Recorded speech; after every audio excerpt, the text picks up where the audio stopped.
Welcome to the Real News Network. I'm Sharmini Pires coming to you from Baltimore.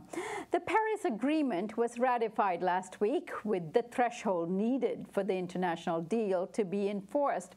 What got less attention was the 191 member states and industry groups that had come together over the Convention on International Civil Aviation, which also delivered what was called, and in quotes, a historic agreement on limiting CO2 emissions.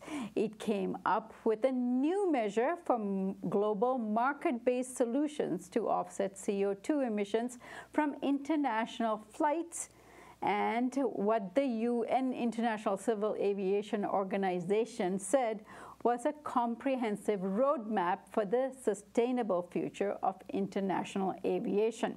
Well, that sounds very good, but for many in the environmental protection movement, it is incomprehensible that aviation and shipping are not included in the Paris Agreement. Furthermore, the so-called historic agreement is dictated by the very industry that the agreement proposes to oversee.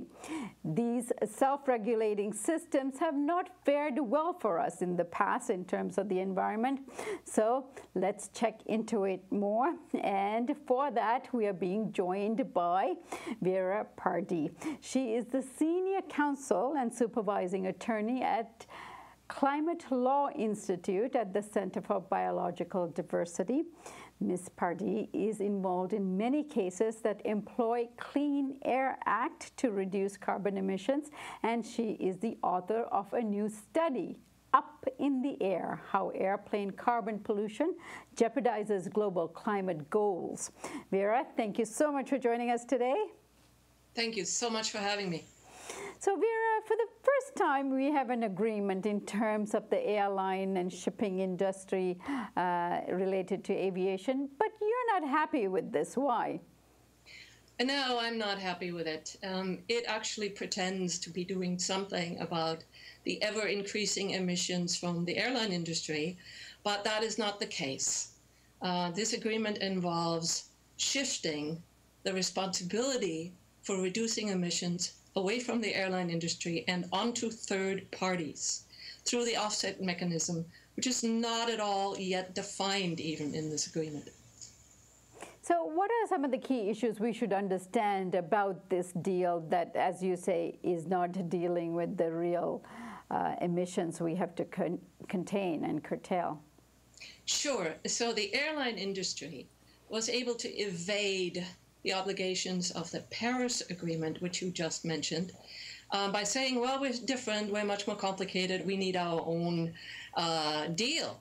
So, and this deal is what basically they came up with. The deal does not mention any obligation to reduce the airline emissions. It does not mention any obligation to keep the temperature increases to about 1.5 degrees Celsius or anywhere close to that. No such language is to be found in this agreement. And that is amazing given that the rest of the planet has agreed to that very goal. So that's the beginning of what is wrong with this deal, but much more can be said about it. As I mentioned, it concerns offsets.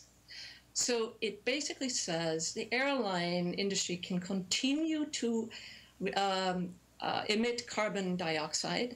There is no cap on those emissions, and we all know that they will be growing even to the extent of tripling by 2050. Instead of reducing those emissions through what we advocate, which is very strong technical standards, they are using offsets, which consist of a small amount of a surcharge on the ticket to collect money to then go to third-party projects which have not been defined and for which environmental criteria have not been set.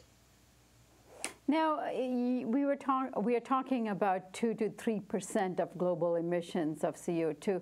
Why is this a big deal? It sounds like it's such a small part of it. It does sound like that, but when you step back and look at it in comparison to other sources, it is by no means small. So when you rank countries and you look at how much CO2 any country emits, you find out that that is about the amount that the entire country of Germany emits, and it is ranked 7th as far as proportional emissions, worldwide proportional emissions of CO2 is concerned. So the airline industry has managed to evade obligations to reduce its emissions that are as large as Germany's. Now, why was it that it was left out of the Paris Agreement? It's, I think, I need to speculate, so I do not have this firsthand at all. But to me, it appears that it is industry pressure. And we should realize that there are two, basically this is a duopoly in the market for airline, for the construction of airplanes. Airbus and Boeing together own about 90% of that market. And air travel is subsidized by countries to a large extent. So when Airbus and Boeing get together and say, we really do not want to reduce our emissions, unfortunately, countries listen. And I think that is exactly what has happened here. The dominance of the industry has allowed them to get out of their obligation. All right, let's talk about some of the solutions. Now, one of the things that we talked about actually offline was the airlines currently charge us a surcharge for fuel. And this was introduced at a time when the cost of oil had just increased exponentially, and the airlines had trouble making their ends meet as a result.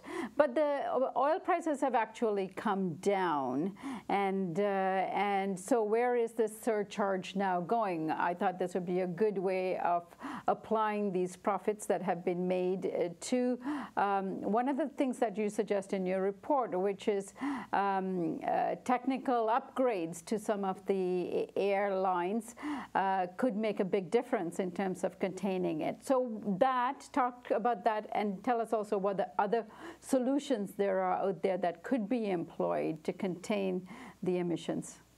Absolutely. Glad to do that. And you're right. That money was allocated for a certain purpose, to protect the airlines from the shock in prices. And of course, we're not anywhere in that universe, but the surcharge hasn't been removed. It's going into the airlines' pockets.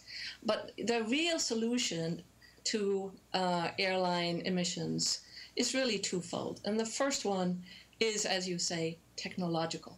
And I want to point out that at the center, my employer here, we have spearheaded the effort to have the US EPA design tough emission standards under the Clean Air Act, which the EPA is actually now statutorily obligated to do.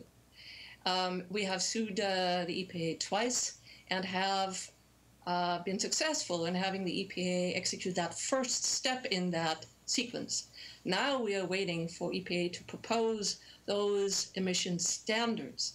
And I want to point out that if you take technology and actually eliminate the formation of greenhouse gases at the source, then there is no reason to offset those emissions that have never been created in the first place. So this is darn elementary. The first thing to do is to use the technology that is now available and get the emissions down. So that's the first thing. And if you want me to, I'll go to the second point. Yes, please do. Okay. We can't fool ourselves into thinking that unfettered growth of aviation is ever going to be environmentally sustainable. We can do technological improvements, we can get emissions down probably 25 to 40% or possibly even more, but we cannot eliminate them. Airline travel is the most carbon-intensive form of travel that we have. And what's happened in the last decade or so is that airline prices have declined. So people no longer hesitate to jump on planes anytime they wish. And they no longer even consider alternative forms of transportation. Now, from a public policy perspective, it is just impossible to say that airline traffic should continue to grow in an unfettered way. And instead, what we should be doing is turning the attention of everyone here on the fact that many times other travel can take the place of airline travel. And as we get more and more carbon out of vehicles, and if we tackle the construction of trains, we can electrify those forms of travel, take carbon out of them, and make it so that airline travel is reduced to a minimum. Certainly, unfettered growth can never be the target. Vera, I thank you so much for joining us today, and we look forward to a greater engagement with you and your organization moving forward, especially coming up at COP22 in Marrakesh. Thank you very much. It's been a pleasure to be on your show. And thank you for joining us on the Real News Network.